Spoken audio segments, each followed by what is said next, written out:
Hey, everybody. Welcome to Game Audio Hour number 97. I think it is. It's 97, but it's our special edition. We're doing a Saturday edition because we are stoked to have a special guest, which we'll get to in just a minute. But I got to do my spiel, don't I? I'm sorry. I try to memorize this and I forget it every week. A weekly podcast where we discuss all things game audio, from creative ideas to the latest techniques, project experiences to audio secrets. Here's where you'll find in-depth coverage and opinions related to game audio. Why I cannot get that out. I cannot figure that out. It won't stick in my brain. Hey, Vince, how you doing? Oh, I'm doing all right. It's a wonderful Saturday morning here in LA. Not so sunny LA, but that's all right. I can't wait for the rain that's coming this weekend. We desperately need it. Oh, we are going to get... I woke up to rain last night. It was really nice. And then when I went out to get to my car this morning, there was rain all over the windows again, even though I'd already taken the car and wiped it off and come back. So I'm stoked. It's like misty. Mike, is it misty for you? It is, although that may just be my constant sense of nostalgia. But if I look out the window, yes, it's a little bit gray and dark. And since we get nice weather almost year-round, rain and stormy gloom is kind of a nice contrast. Oh, absolutely. I miss the gray days. I remember when I moved here, I was living in Ohio. I'm from the Midwest. And one of my first bosses said, he was from Chicago, I think, and he said, "You are going to get so mad at the sun." And I said, "Are you kidding me? I'm not going to get mad at the sun." And sure enough, I started going, "Come on, where are the gray days?" Anyway, our introduction to gray days goes to James Young from Aston Microphones. Thanks for being on the show. I'm very pleased to be here, and that sounded like a complete setup because it's 6 o'clock in the evening. It's been raining and snowing, and it's dark outside here. So you can have my grey days if you want. I'll have some of your sunshine. You don't want it now, though. I think it'll mess up the circadian rhythms, right? Isn't that what it is? Yeah. Nobody will go to sleep. James, so I wanted to just give a little introduction to everybody watching because we've been pimping this show now for like 3 weeks. We all went to NAMM, all three of us that are here. Unfortunately, Alex is another one of our panelists, and he's not able to make it because he's in Japan. So he is dead asleep. Although I told him if he was dedicated, he would have just gotten up at 2 a.m. and been on the show. But apparently he has other things he wants to do. Anyway, so we are all at NAMM, and we're walking around, and we're checking out all the good gear that's there. And a friend of mine said, "You've got to check out Aston Microphones. They're amazing." And we found our way around, and of course, the first thing that got my attention was the color purple, which is my favorite color. And I walked up to start getting on the microphone, and Vince, I think, was with me, and Stevie Wonder kind of nudged us out of the way and decided to start singing into it. And I thought, who's this guy? You know? I mean, doesn't he know who I am? But anyway, we got like a private concert with everybody there of him singing into your microphones, which is great. So we after that crowd kind of left, we started going in there, and I couldn't believe what I was hearing. And so I could wax poetic about your microphones, but I'm going to let everybody else do that as well. But I just wanted to start the introduction of saying how we discovered it. You know, and I wanted to bring this up as well, and Mike brought this, made a good point. It being in game audio, I'm sorry, James, if I'm taking over for just a second before your introduction. I just wanted to explain to everybody that being in game audio, microphones somehow end up being, in my opinion, kind of at the end of the line of thoughts because so many people are spending time on their computers writing orchestral stuff, doing sound effects. Something you brought up that's very important is Foley as well. And there's only like 2 or 3 microphones that people keep reaching out to, usually a shotgun mic related situation for sound effect collection and stuff. But microphones are so important, and there's so much you can do with them. And using them in different ways, like recording Foley, you don't necessarily want a shotgun mic there. You want a really, really nice mic. And the majority of people in game audio are on a budget because they're independent. And, you know, I think part of the reason that people don't look too deeply into mics is because, you know, when you get on Sweetwater or something and you start looking at mics or get recommendations from people, those prices can get pretty hefty. And what blew me away was that singing through your mics and talking through your mics, I was hearing the quality of the microphones that cost me thousands of dollars that I have, and yet this isn't anywhere near that. It almost made me mad. It made me kind of like jump on eBay, sell a bunch of microphones, and then stock up some money so I can get a bunch of yours. you know, so it's great for game audio, and I wanted to make sure that we introduce that to game audio people, that we need to pay attention to microphones. They can be used in more ways than one, and you can find, especially through Aston, affordable microphones that sound like the thousands of dollar microphones that people recommend that you do. So with that, I hope you're not turning red on the cheeks because of my profuse appreciation for what you've done. Do you mind giving us a little heads up about what, you know, your background is and how Aston Microphones got started? Sure. Yeah, it's a quite a varied background, really. I was originally probably people would know me from the SE days. So I was one of the co-founders of SE Electronics, along with my current UK business partner in Aston, Phil Smith. My deceased best mate and business partner, Mitch, who's one of the founders as well, and then Suai Zhu, who's the CEO of the company. And we founded that company back in 2002. Although they're having their 15th anniversary, I'm not quite sure how that works. But that's when it all started, back in 2002. And yeah, so we ran that for 13 and a half years. We did all of the global distribution, the marketing, everything, the product initiation, all that kind of stuff. So very formative in building that brand, what was originally a Chinese OEM brand. And then, how should we say, about a year and a half ago, we had an unfortunate parting of ways. And our relationship with SE ended. Prematurely, we thought. We weren't actually aware that it was going to end. So you can read into that what you want to. But it gave us some thinking time. We spent, obviously it was a very difficult period for us. We spent 6 months really in a state of quite high distress and panic and wondering what the heck to do, because this thing that we put our life and soul into for more than a decade had suddenly disappeared out from under us. And it got us to thinking about some of the things that I had wanted to do. And because it was at least on the surface of it, a 50-50 relationship in the previous company, there was a lot of push and pull about direction. There was some engineering-driven stuff, there was some marketing-driven stuff, and the balance was sometimes out. When we sat down to conceive of doing something new, we didn't have those restrictions, and so it made a big difference to how we approached what is now the Aston brand. But after the first 6 months, I mean, the first time we really sat down to try and decide what we were going to do to create this brand was January 2015. And by November 2015, we had 2 products on the market, which has got to be the fastest turnaround ever, I think, of a brand, of a new brand. So we created a brand, 2 products out, a third one in the pipeline, which is Halo, which I'm sure we'll talk about later. And but it gave us the opportunity to do stuff that I had wanted to do for a long time when I'd been with SE. And so where we come from is a very difficult and dark place. Where we're at now, as you've just said, and I'm kind of still pinching myself and getting used to it, but we are getting so many accolades and awards and amazing feedback about the quality of the mics we've produced. We needed to do something, in my opinion. We are going to do some high-end stuff as well, but we needed to go into the low end of the market first and do it well, because being known for having brought SE to the market, we'd simply started manufacturing in the UK and doing this, you know, this great British thing, and it had been $1,000 for a microphone. People, I was concerned people would have just written us off and said, well, they're only expensive because they're built in Britain, so of course they're 3 times the price of SE and Rode, and so but they're probably not any better. And so I think we kind of overkilled it. I think we were so worried about making sure we did something that really could compete that what we're getting fed back to us is not what we intended, not what we would ever have set out to claim, which is that these microphones, the Origin and the Spirit, are competing with mics that cost $2,000, $3,000, $4,000, $5,000, and they're holding their own. They're sitting comfortably with that kind of company, and that's amazing, fantastic for us. What was the motivation for doing your manufacturing in the UK? That's one of the things I had wanted to do for a long time with the previous company. I'd wanted to do some localized manufacturing, both in the USA and in the UK, actually. And we can come on to that later, because we may expand into that area.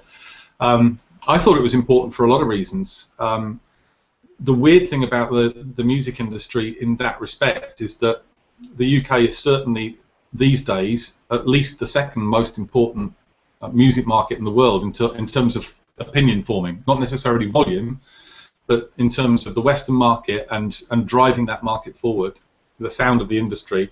A lot of it comes from the UK, probably second to America. And it's very weird to me that, with the exception of some brands that were around a long time ago, like Calrec, who probably most people haven't heard of, and Coles, that people will have heard of, but that don't make mics in the UK now, and they were ribbon mics anyway, there hasn't been a major British microphone brand that's really stayed the course. There isn't anybody doing it at the moment. So you've got this really influential market, and yet, in my opinion, the single most important piece of kit in the studio, if you take the computer out of the chain, the bit that takes anything that you're going to do analog and puts it into that computer or whatever it is you're going to use in the first place, and we're not doing it. The Americans are doing it, the Germans are doing it, the Chinese are doing it, but there's nobody in the UK. So from a personal point of view, being a musician and involved in the manufacturing side of the industry, I wanted to do that anyway because I thought it was really important. But also from a marketing point of view, it's quite important. I think starting a new company, it's a lot easier for us to say, hey, we're a UK manufactured brand and people are going to take notice than it is for us to say that we're one of hundreds of Chinese OEM brands masquerading as American or European or whatever, or just being Chinese OEM. So I think that's important as well. There's many reasons. Since you are officially a British microphone company, when we think about recording and we think about British, that also tends to make you think of a particular sound, right? What is the British sound? And one of the things that I thought of when I was trying out your microphones is that, yeah, it definitely has a really good quality to it that would compete with $1,000 microphones, $2,000 microphones, but I couldn't quite put my finger on it being like, oh, this is a U87 type microphone, or this is an M49 type microphone, or a 414 type microphone. I was wondering, with these two microphones that you just started off with, how would you describe them? What is the sound of these two microphones? These are questions I hate, and I love them at the same time. How do you describe the sound of a microphone? The only way of describing the sound of a microphone, really, other than talking about sparkle and bass and depth and all that kind of stuff, which is really doesn't really tell you anything, is by saying it's like something else. And we didn't want to be like anything else. That was one of the big points. We had to do something different. The way that the sound is developed the way that the sound was developed was basically with a panel of 33 of the top producers, engineers, and artists in the UK. So all but one of them, I think, were British, and most of them based in the UK and working as professionals. And when I say top producers, I mean people like Rick Simpson, who's done the last 4 Coldplay albums, and Chris Porter, who did most of George Michael's albums and worked with David Bowie and people like that, and Andy Bradfield, who did 4 of Rufus Wainwright's albums, and David Gray, so you get the picture, right? These were guys at the top of the industry, and the way that we developed the sound was with a series of 6-month-long double-blind tests, and I think this also is one of the explanations to how we've managed to create something at the price points that we have that sounds so good. I made a very deliberate decision early on to be heavily involved in the technical design, the aesthetics, all of that kind of stuff, and the pre-production, all that kind of stuff. But with the sound, although I have my own opinions about that, we actually wanted to put it into the hands of this panel and say, you guys tell us. And I don't think many companies do that. In fact, I don't know any mic companies that do that for sure. And it really was in the hands of those people. So, of course, when they came back to us and fed back about what they liked and didn't like, we made the changes, not them, obviously. But it was all guided by them. And we started off by taking over 100 different OEM capsules. And we looked at a whole bunch of different PCBs from, I don't know, on the PCB side it was probably about 20 different manufacturers and more than that in terms of PCBs. And we were looking at commonality, where people had done things that were interesting. I mean, all sorts of stuff. So with the capsules, basically, we listened ourselves, and it was very obvious that the 70% of them or so were not worth really using. The other 30%, I'll tell you this, it's an interesting bit. We took a bunch of existing microphones that were out there, all the same mic. We chopped out the capsules and we put different capsules into them so that everything was the same apart from the capsules. So the PCB, the chassis, the headstock, the only variable, apart from maybe the performance, was the actual capsule itself. And then we did the same in reverse for the PCB that we developed and manufacture completely from scratch in the UK. Wow. And each time we had 5 different microphone samples for each of the price points. And we did male and female vocals, soft vocals, loud vocals, various different takes. And we sent those files out numbered to this panel of 33 producers, artists, and engineers. And they had no idea what price points we were looking at. Every now and again we'd throw a ringer in there and we'd put a Rode or an AKG or a Neumann or whatever into the mix as well. And then they would vote. And when we had a clear winner or a clear loser, we'd discard one or we'd put that through to the next stage. And we gradually refined it down to the point where we then started to manipulate the sound of the capsule. We were making small changes to PCBs, and that's how we did it. It was all by vote on a committee of 33 producers. So I think they had a massive influence. So coming back full circle to the question, which is how do they sound? I guess they do sound British. It was a British panel of producers that created the sound. That's really cool. When you can't describe the sound, I think one thing that a lot of people go to is they go to specs. And I think one thing that I noticed when I looked at the specs is that they're kind of out of step with what a lot of other people that are in the microphone industry are doing right now. So focusing on things like, let's take equivalent noise level. Like right now, it's easy to get a lot of relatively cheap mics that have really low noise levels. For example, you mentioned Rode, their NT1A has a very, very low noise level. I think it's something like under 7 dB or something like that. It's something ridiculous. But I've never been a big fan of that microphone. But still, it's a spec that a lot of microphone companies compete, I think. But it also seems like you're not really competing on specs either. Rode, on their marketing, I noticed they've changed their marketing. They used to say it's the world's quietest microphone. I'm not sure why they pulled back from that, but here's a little bit of a sense check on that. Okay, the mic you're talking about is the NT1A that had that specification. It was the quietest mic in the world. It was also the quietest mic in Rode's own range. It was also the cheapest mic in their range. So what does that tell you about the quality of the performance of the product? Absolutely nothing at all. It's a spec. I think that, and when manufacturers smooth frequency response curves to death, they smooth the polar pattern responses to death. What you're seeing is homogenized rubbish. It doesn't mean anything. I've actually had conversations with people on Facebook about this, where they're talking about. I had an argument with a guy who told me that he could understand the sound of our microphones just by looking at the frequency plot. I mean, I've never heard so much rubbish in my life. It's just, the only way that you can tell what something sounds like is by listening to it, right? So, and if you look at some of the really good brands, they're really high-end mics. On paper, if you look at signal-to-noise ratio, they're the worst mics out there. Why? Because they have lots of components in them, and components create noise in the signal chain. Is that a bad thing? Well, if it went over 20 dB, I guess it would be, but nobody does. And you get Neumann mics at 16, 18 dB signal-to-noise ratio, and it's not a problem Because if you're doing anything other than silence, which you're going to cut out anyway, you can't hear it. So chasing specifications on paper, utter rubbish in my opinion, and we're not designing microphones to suit a specification that we can market, where a lot of MI companies are, as you rightly point out. I mean, they do in the MI sector. And what we were doing was designing stuff that sounds good.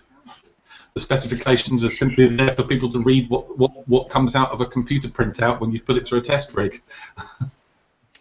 Hey guys, let's take a moment to announce the giveaway before we get too far into the show. We're already 20 minutes in. It went so fast. So James is being kind enough to give away a microphone and a Rycote suspender. Why do words escape me when I go to say them? Is that because I'm old? Suspension mount. Suspension mic. Thank you. So I'm going to show on the screen now, and I'm going to announce, because this is only happening during the show. So what you're going to want to do is you're going to want to get on Twitter and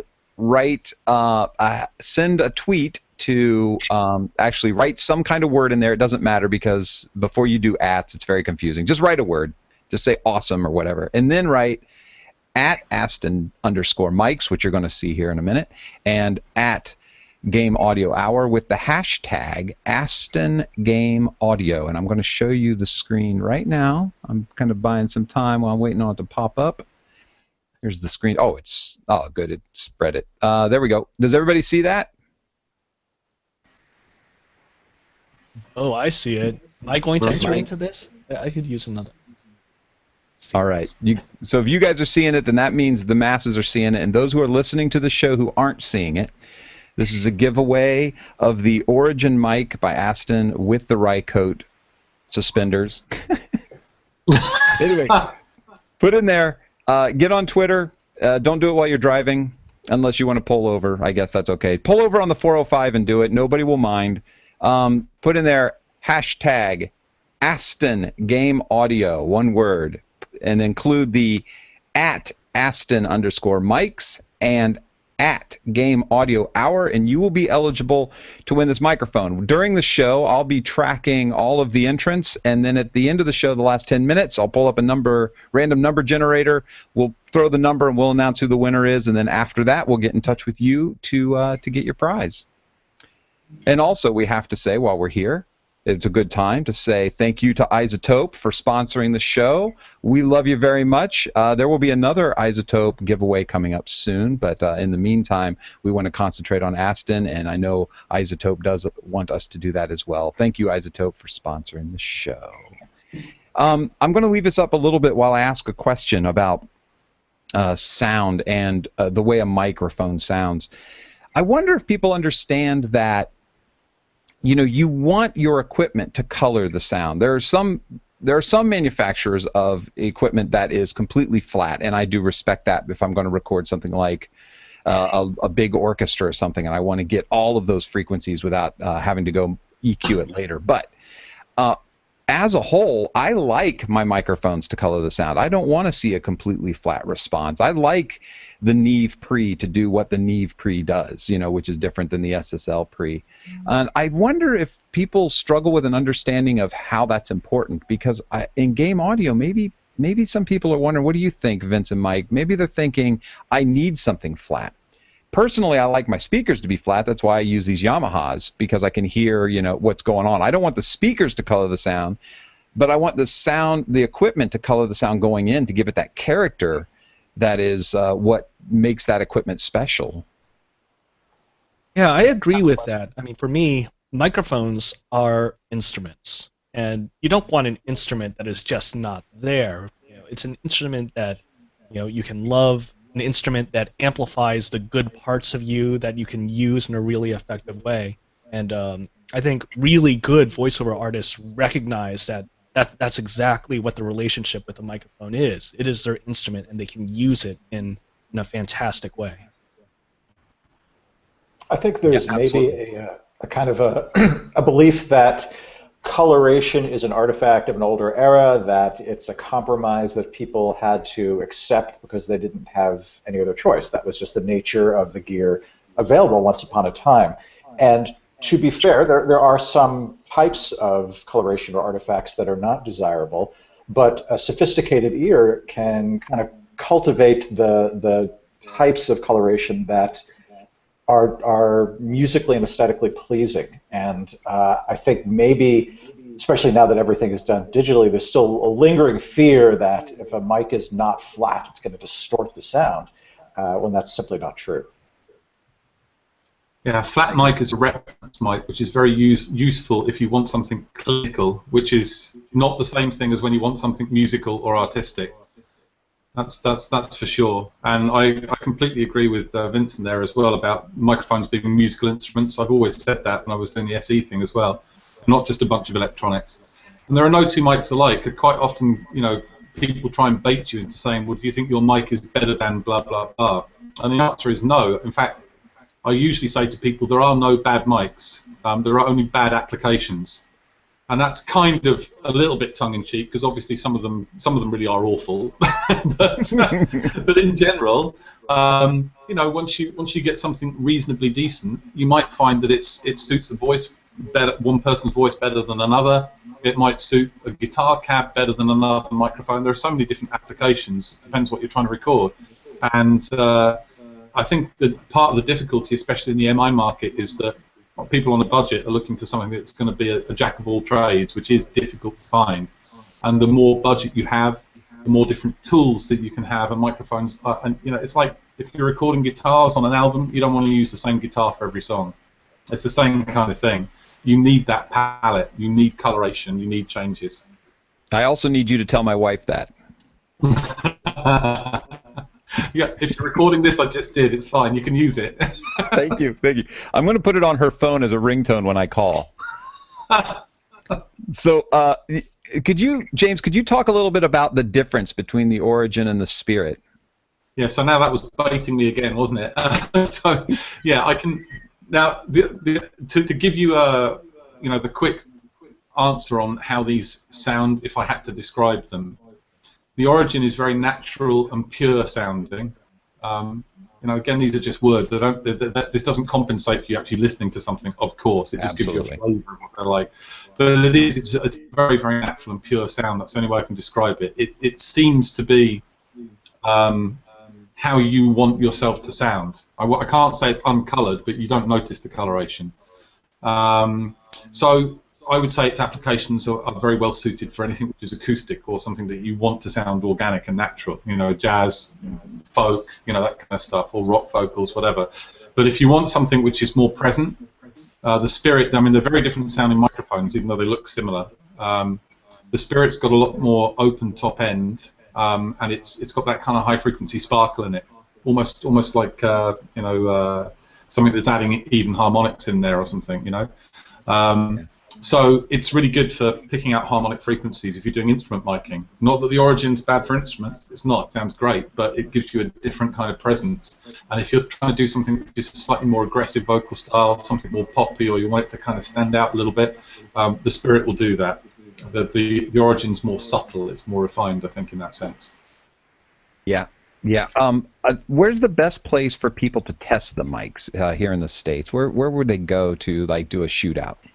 There's a number of big retailers now that are on board with the mics. Off the top of my head, I know B&H in New York, Vintage King, who've got branches all over the country.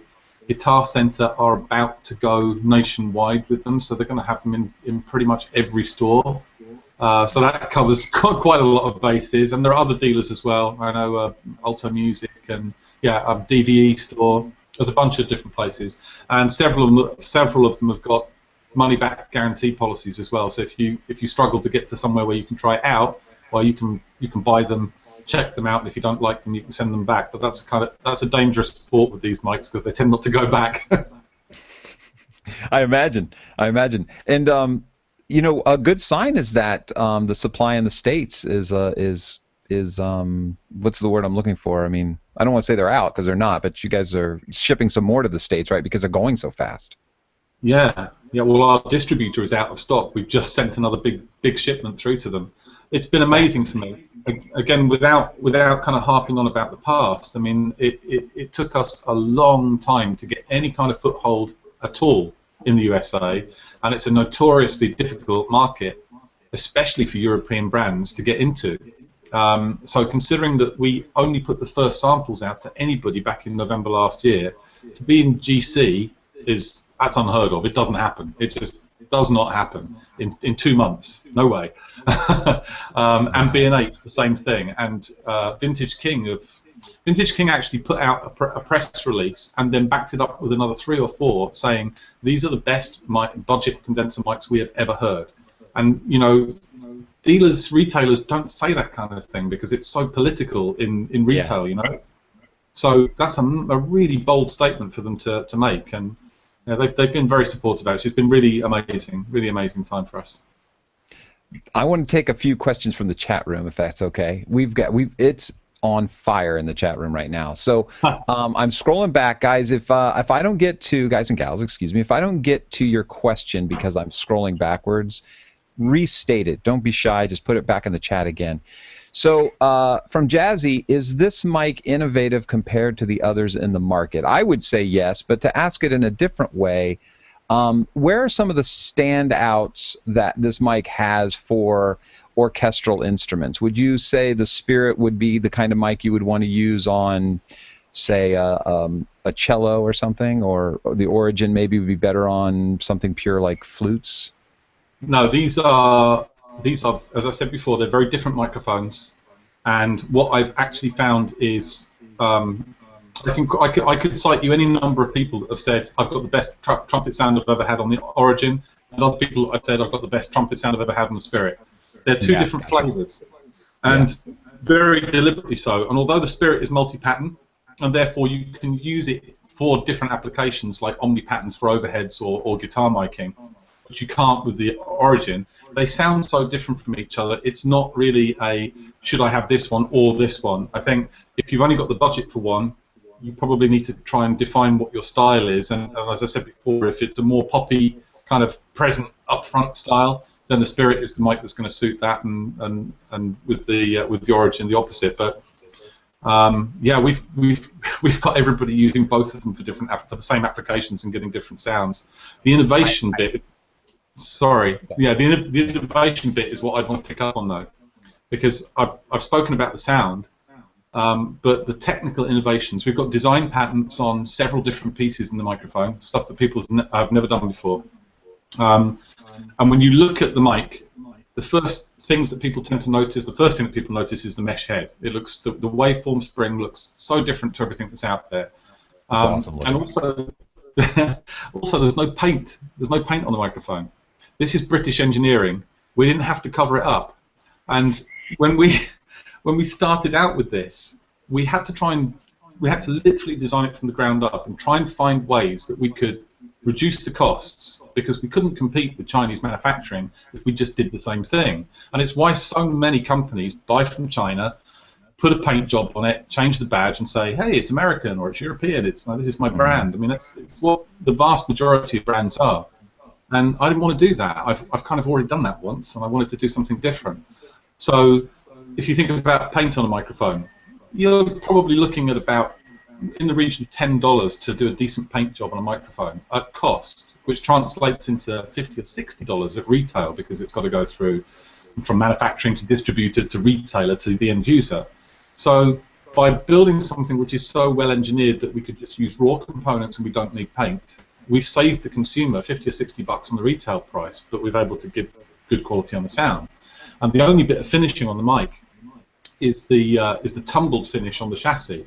The chassis, which are 2 millimeter thick stainless steel, and that's important because it won't rust or age. They go into a big kind of, I don't know whether you call it the same thing in America, a tombola machine. You know, it's like a big kind of tumbling machine, but it's metal.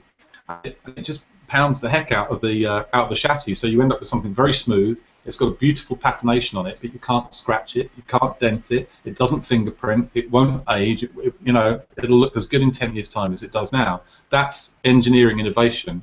And the headstock, the waveform spring that you can now see on the screen, thank you. When we started to design these microphones, we were trying to look at stuff that all the manufacturers out there that were doing, just because that's what everybody's always done, and the headstock was the major thing that stood out. Everything from an SM57 right the way up to a U87 or a bottle or anything in between, they've all got a fixed grill mesh head, rigid. So if you give it a whack, it's going to dent the mesh head, so you're going to have to replace it, or worse, if you whack it in the wrong place, it's going to actually break something inside the mic. Now, this is the major innovation. If you think about what a mesh head is for, if you ask that question, most people will say it's to protect the capsule. And that's not actually the right answer. That's not why you put a mesh head on the microphone in the first place. The number one reason is because you don't want to electrocute somebody, so it's got to have something over the capsule. The fact that it's metal comes from the fact that, there's the number 2 point, is that it's a Faraday cage. You have to have a Faraday cage connecting the chassis over the top of the capsule. If you don't, then you just get this horrible, low-level, quite loud hum, low-frequency hum, and you can't get rid of it. So that's why you have a mesh head on a mic. And then, of course, you try and build in a degree of protection, and you try and build in a degree of pop filtering. Now, if you look at all the designs out there, being rigid, like I said, they will actually break if you give them a whack, and you're at least going to have to replace the mesh. The headstock on our mics is a waveform spring. It's also stainless steel, even though it's a different color. It's been heat treated, and so it won't age either. But the whole mic is spring loaded, and you can actually whack the top of that microphone across a desk. It will bend the whole thing out of shape, and then you can just knead it back into shape with your fingers, and it's like nobody's ever touched it. So from a protection point of view, it works much better. And the mesh inside it, the stainless steel knitted mesh, is a kind of organic weave. So there's lots of different aperture sizes. Whereas on a normal mesh head, you would have something which had a fixed diameter mesh on it. Now the fixed diameter mesh only shields against a very small and a very narrow bandwidth of electromagnetic radiation, whereas this will shield against many more frequencies. And for the same design reason, it works much better as a pop shield. So at one stroke, we reduce the cost by about 80%. We've protected the microphone much better than anything else. We've made it a much better pop filter, and we've isolated the capsule from electromagnetic radiation much better, so you get a cleaner signal from the capsule to the chassis. So it's like, again, major innovation in the mic. That's wonderful. You know, it's great that you have that as well for drums. I can't tell you how many mics I have had to repair because a stick goes flying or a drummer picks it off. So that's really wonderful. You can take a shot at Animal can take a shot at this mic, and it lives to keep recording. Oh yeah. So another one, longtime follower of ours was asking, because I don't know why he lives in Canada. He should just move to LA. He knows I'm talking about him. Hey Matt. Matt wants to know if there's any distribution in Canada as well. He's specifically in Toronto. There isn't at the moment. We are talking to 2 different distribution companies. And there are a number of territories actually worldwide that we haven't finalized stuff yet. Thankfully, America's not one of them. So we are, at the moment, if customers want to get microphones in Canada, we're supplying them directly from the UK, but we're doing the shipping free of charge. Oh, wow. Yeah, well, we're covering that. We don't want to leave people not being able to get, what this exciting product, so we're covering that for them. Yeah, wow. It should be hopefully in the next 3 months that we'll have distribution set up though. Wow, wow. Hey, let's talk about Halo for a minute. You want to do that? Yeah, sure. I got to stop the screenshot, and I'm going to set up another one. Now, I've had personal touches with all of your products, including back in the SE days. But Origin, Spirit, and Halo, I have messed with both of those. But Halo is the thing I messed with most recently. Let me bring this up properly. It doesn't necessarily want to come up on its own. Here we go. I'm going to do a screenshot.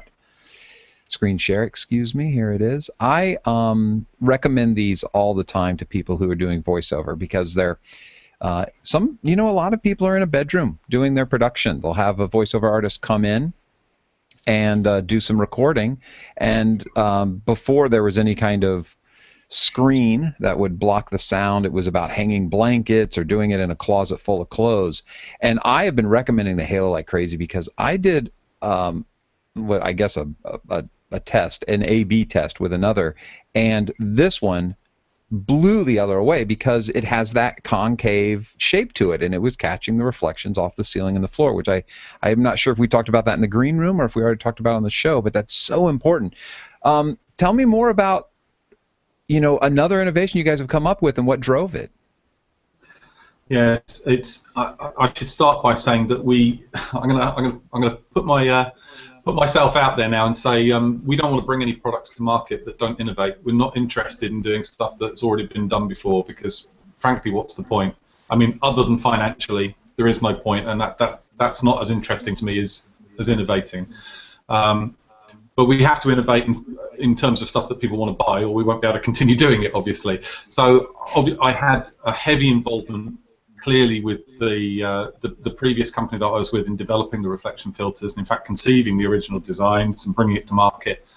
And I had been lobbying for a number of years to take what is now very old technology, 9 years that's been on the market, and update it and fix all of the, the problems that are there and build something that's another step on in technology. When reflection filter originally came along, as you rightly said, it was egg boxes and blankets, and nobody had done a portable vocal booth like this, and so it was a major step forward. But you have to keep on innovating, and the biggest area that you could easily see to innovate is that all of the other copy reflection filters out there, everything, they're all very two-dimensional, so they're half a cylinder, which means they've got an open top and bottom.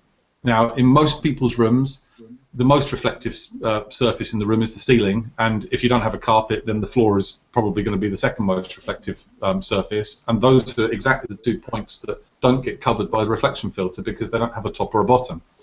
So that's clearly something that can be improved. And by making it this kind of three-dimensional, it's actually, if you place this whole thing on a sphere, even though it kind of looks bean-shaped, it perfectly would fit on the edge of a sphere. So it's kind of nearly hemispherical, doesn't wrap around completely. And by doing that, we catch a lot more of the sound that's directed at the microphone before it hits the room. Now, there's a common misconception that what you're trying to do with a room acoustics, and I don't know where this comes from, because certainly the high-end guys don't think it. If you walk into a recording studio, you won't find a dead room anywhere in the country anymore. So true. In the 1970s, you would have found dead rooms to get that kind of that Elton John Mott the Hoople drum sound, but not anymore. There's nobody that does it. What you actually get is a room which sounds good because it's well diffused and it's well treated. And it's about controlling that space and being able to work with the liveness of it that's important, not obliterating it and then adding reverb in afterwards. That's a very kind of MI and modern way of looking at things is, oh, well, we'll chuck it in completely dry and then we'll splash reverb and compression and stuff all over it and it's going to sound great. And of course, it doesn't. It doesn't sound anywhere near as good as putting it in right in the first place. And that's an absolute mantra for us. So with the reflection filter, what you're trying to do is control the environment that you're in, not obliterate it. And so this thing does that really well. It isolates a lot better than anything else that's out there, the stuff that's coming back off the wall. And again, I had another conversation with somebody on Facebook recently where they were saying, well, that's nonsense. If stuff is coming off the back wall, then it's going to hit the back of the cardioid capsule, and that's rejecting everything anyway, so it doesn't do anything. And it's like, well, so you think the sound stops when it comes back at you, or do you think it bounces all around the room? Of course it has an effect.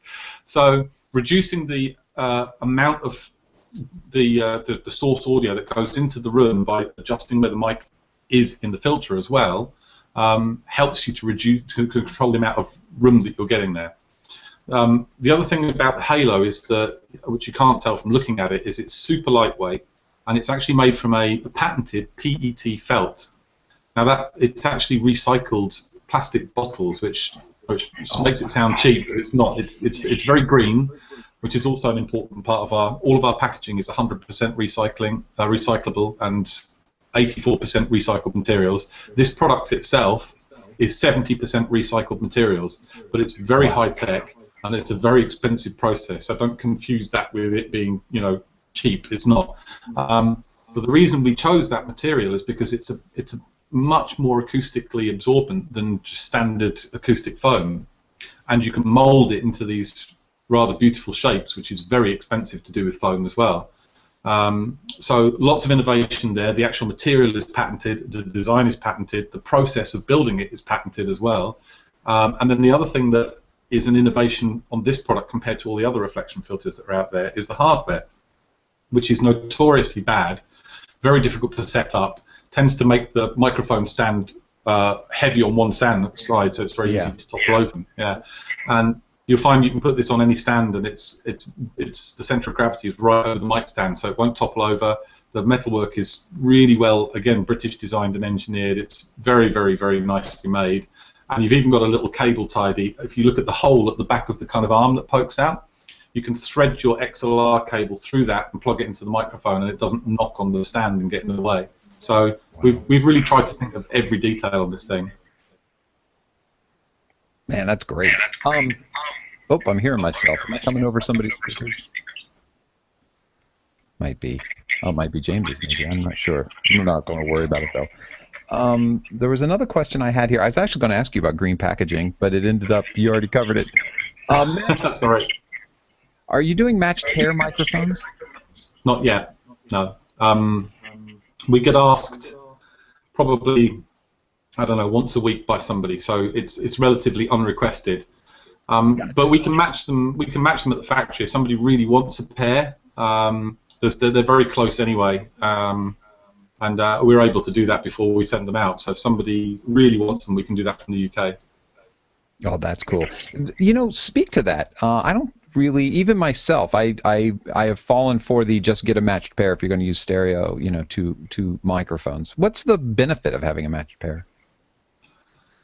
Phase correlation, all sorts of stuff. Yeah. But to be honest with you, behind the scenes in the microphone world, if your ears are good enough to tell the difference between an unmatched pair, unless it's a very badly manufactured microphone brand, yeah, and a matched pair, good luck to you, because I'd struggle.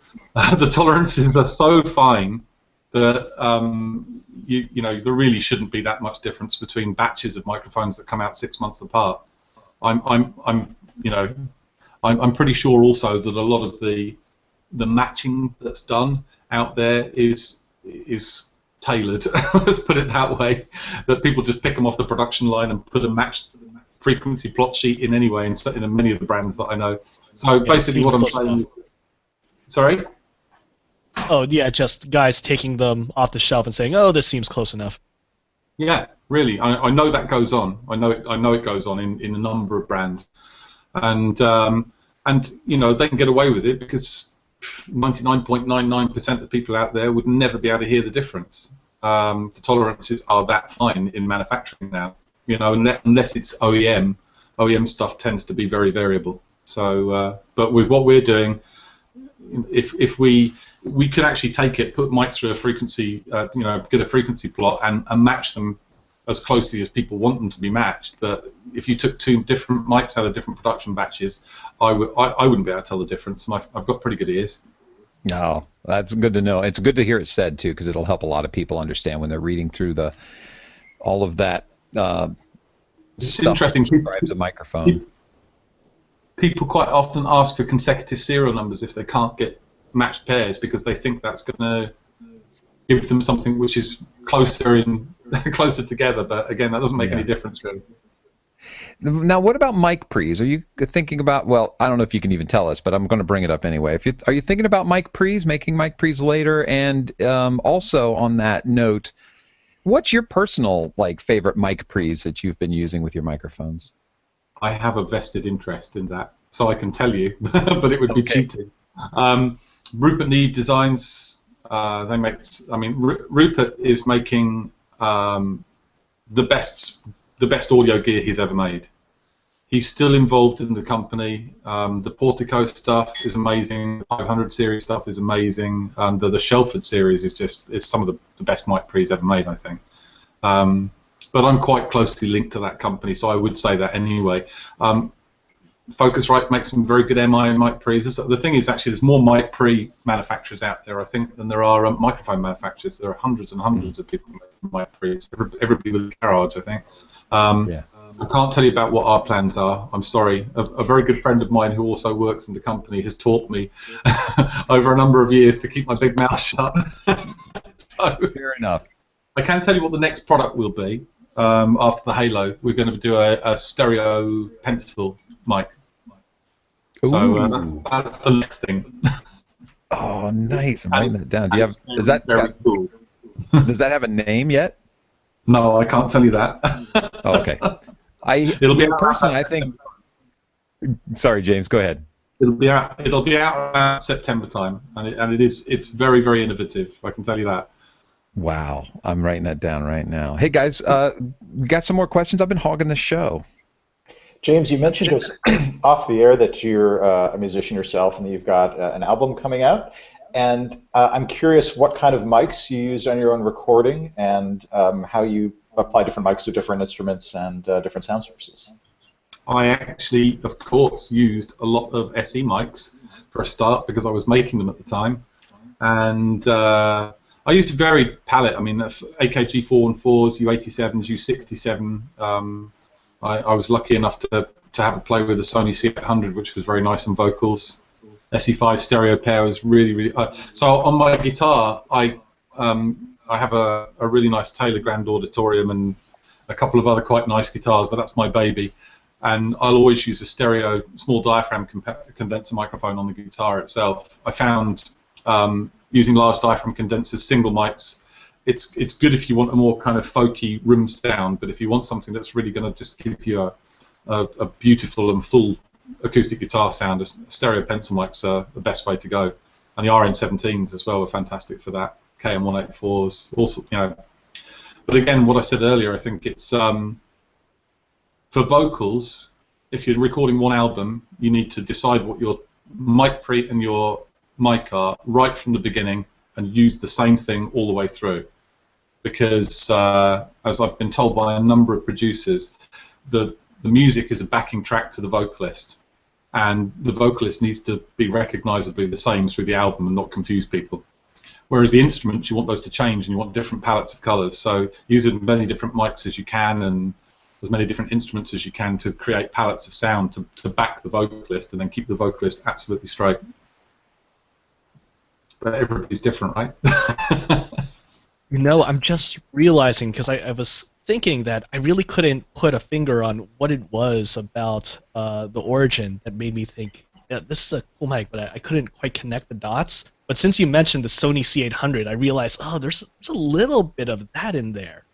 And that is a horribly underappreciated mic for as wonderful of a microphone as it is. It's one of those ludicrously expensive mics, of course. Well, But everyone mentioned the Neumanns and the AKGs, but yeah, I think there's a little hint of Sony sound in the Aston mics, I gotta say.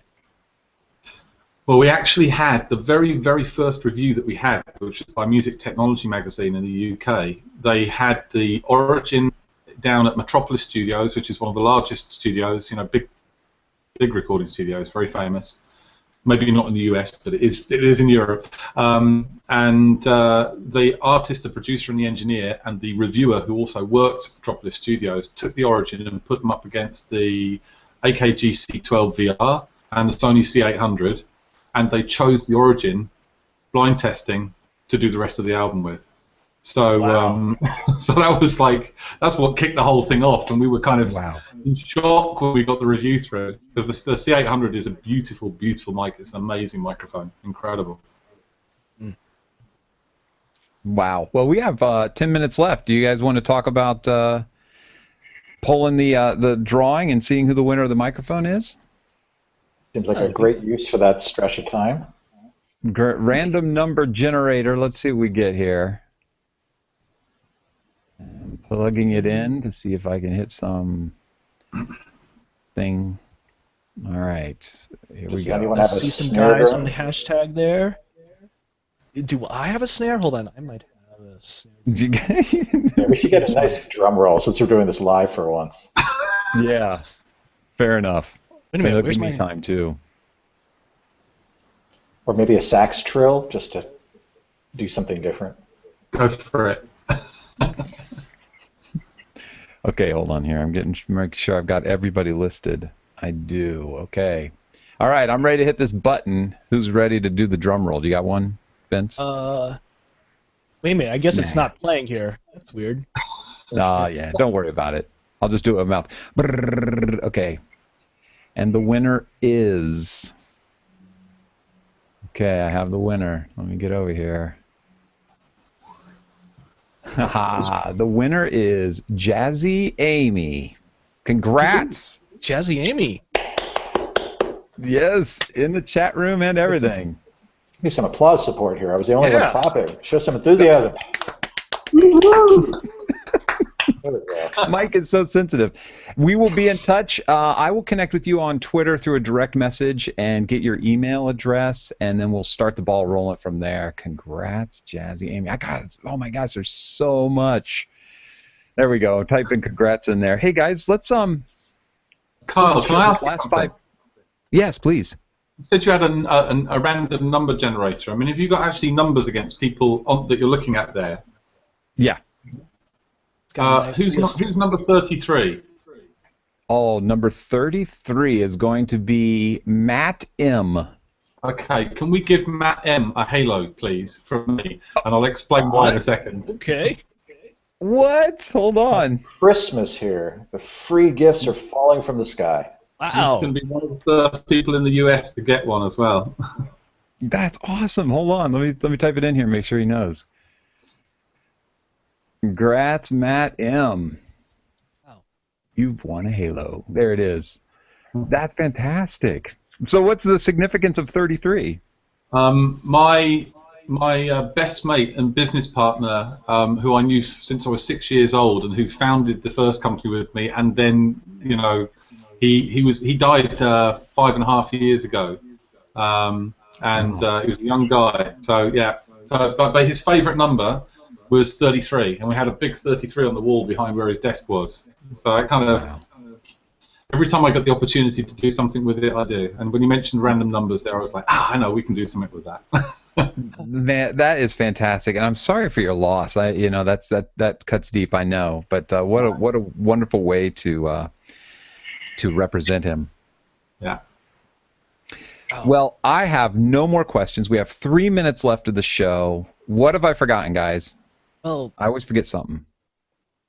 Well, I mean, there's more to music and sound than just the microphone. So, what else are you using? Like besides microphones and mic pre's, what are some things that you like using when you're recording your own stuff or recording someone else? Myself, I'm pretty much the mic pre's and the guitars and the mics, and I don't get involved too much in the other technical side of it. But I love watching other people play. And bringing ideas and palettes of sounds and kind of trying to direct that creatively to get the sound. I mean, I just, everything from Goldfrapp through to 1970s drum kits which sound like cardboard boxes. It's just, I love palettes of sound. I don't stick to one genre at all. Mm. How about you? The last 5 minutes is always the hardest to close out, isn't it? Because I don't want to leave it open-ended with something I've forgotten, so I'm searching my notes. Oh, hey, I do want to ask you, how did you come up with the name Aston Mics? That was my sales director's idea, and another good friend of mine, actually. We've been in business for a long time as well. It's evocative, isn't it, of British manufacturing? Let's leave it at that. I don't want to get into trouble. I hear you. It's perfect. Perfect. Didn't want to call it like the Rolls Royer or something like that. Oh, what? Mike, stop it. Mike, you just upped the competition with a great one like that. As I said, color commentary. Tell people about the warranty on these things as well, Carl, because that's kind of important. Please. We do across the USA. It's a 0 downtime, 3-year free replacement warranty. If something goes wrong with the microphone that is our fault and not the customer's for throwing it against the wall, just to test our shock mount system. But if there's a manufacturing defect, we simply replace the whole mic immediately. No questions asked. We take it to the retailer, we replace it, because we don't want people. We understand that this is the center of people's studio. It's the heart of their studio and what everything goes into. And if you've got to send it away and wait for it to be repaired for 2 weeks, everything grinds to a halt. So that's our way of backing up people trusting us and supporting us with the brand. It's great for me to know. On March 11th, because I keep a budget for my studio of expenditures, on March 11th, I will be buying 3 items from you fellas. I am super excited. I can't wait to get Fantastic. Going. Thank you. And everybody else, please, keep an eye on at Aston_Mics. Keep an eye on their Facebook page.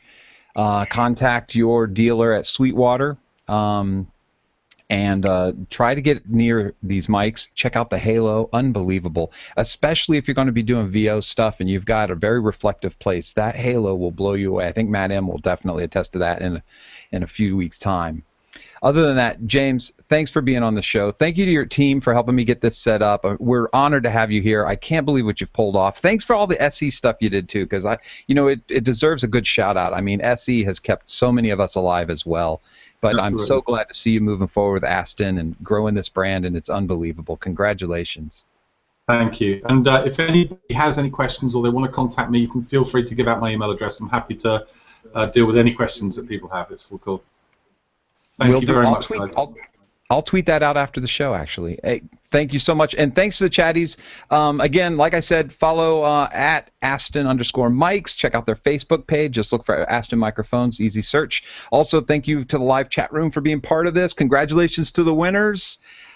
Please subscribe to us on YouTube, follow us on Twitter, and like us on Facebook. And we will see you. Oh, this is very important. There will not be a show tomorrow because we had or Monday because we had the show today. And then GDC is coming up. We have a special announcement we're going to make on Twitter about GDC because I won't be going, unfortunately. Mike Shapiro is very mad at me for that, by the way. So there's going to be a special thing because last year we did a show, but we won't be doing a show this year at GDC. But we're going to do something special among the people that are there, and we'll announce that on Twitter. So the next show for us is, geez, anybody got a calendar up really quickly? It's after GDC, and we'll recap GDC at that show. I don't have a calendar up. Anyway. Yeah, I think that'll be the 21st of March. 21st of March. Thanks, Vince, for the save. So no show on Monday, and then no show while we're at GDC. We'll see you March 21st. And, yeah, I think that's it. Thanks, James. Thanks, everybody. Thank you. And, James, we're going to – I'll hit stop broadcast here, but we'll still be in the chat just to do a recap after the show. So just hang on and stay there, and we'll be right with you.